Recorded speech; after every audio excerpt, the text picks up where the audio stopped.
আজকের যে ভিডিওটা যেটা স্মরণে রাখার মতো একটি ভিডিও, যেটার মধ্যে মিশে আছে আমার শৈশব, যেটার মধ্যে মিশে আছে আমার ছোট্টবেলার সেই শিক্ষা জীবন, তার জন্যই আজকের ভিডিওটি তৈরি করা। আজকের ভিডিওটি হবে খুবই ইন্টারেস্টিং। যদি পুরোটা ভিডিও দেখেন তাহলেই বুঝবেন। তাহলে চলুন তাড়াতাড়ি আজকের এই ইন্টারেস্টিং ভিডিওটি শুরু করা যাক।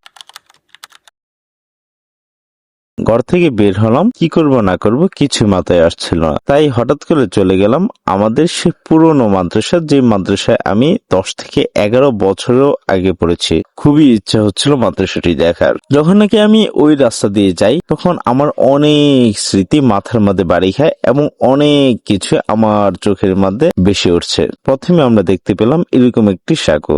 আমার শৈশবের সেই সময়ে এইখানে কোনো সাঁকো ছিল না। গাংটা একটি চড়া ছিল, গাং ভরা পানি ছিল, আর ছিল একটি নৌকা, যে নৌকা সবসময় আমাদেরকে পারাপার করে দিত এবং আমাদের কাছ থেকে দুইজনে, আমার আম্মু আর আমার কাছ থেকে 10 টাকা তারা নিত। তারপরে যে রাস্তাটা দেখছেন এখান থেকে আমরা যেতাম এই পর্যন্ত, এই রাস্তা পর্যন্ত। এই যে দেখতে পাচ্ছেন দোকানটা, এই দোকানটা পড়ার পর আমি ওনার সাথে কথা বলেছিলাম। ওনার বাবা নাকি 8 বছর আগে মারা গেছে।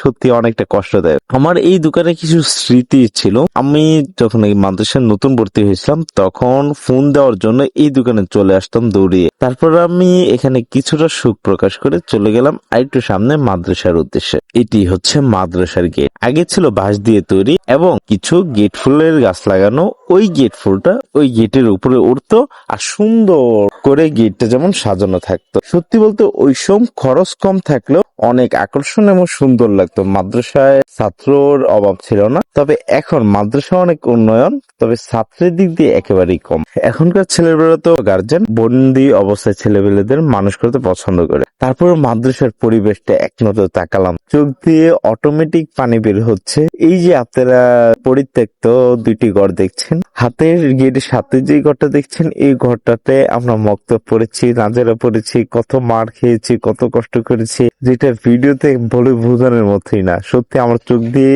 পানি বের হয়ে যাচ্ছে এই কথাগুলো প্রকাশ করতে। হাতের বামে যে ঘরটা দেখছেন এটাতে আমরা হিফজখানা শেষ করেছিলাম। আমার মনে পড়ে এখানকার খাবার এতটা ওই সময় খারাপ ছিল যে ডাল নিলে ডালের মধ্যে পোকা বেশি উঠতো। তারপরে এলি মাছ দেখে মানুষ এই জায়গায় পড়েছে। আর এখন তো মানুষ অসম্ভব, কোনভাবেই সম্ভব না। ছেলেপেলেরা হুজুর দেখে মারধর শুরু করবে যদি এমন অবস্থা হয় খাবারের। তারপর যেই বড় ভবনটা দেখছেন, এই ভবনটি হচ্ছে ওই সময়কার শুধুমাত্র একতলা ছিল, ছিল না কোনো গুস্তব, মানে ঢালাই মালাই কিছুই ছিল না, খালি কোন রকম দাঁড়া করা ছিল।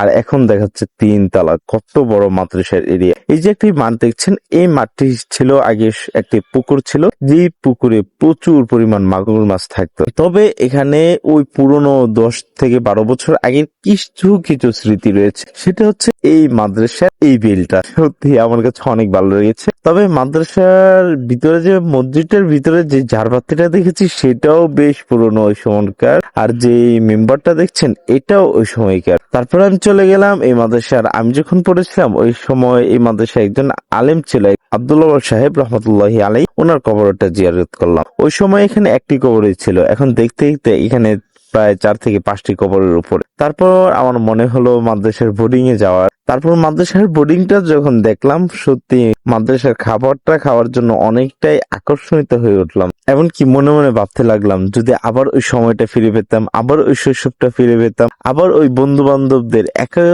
ভাবে পেতাম, সত্যি সময়টা অনেক সুন্দর কাটতো। তবে সেটা সম্ভব না। দুনিয়াটা অনেক পরিবর্তন হয়ে গেছে। দুনিয়ার সাথে সাথে আমরাও চেঞ্জ হয়ে গিয়েছি।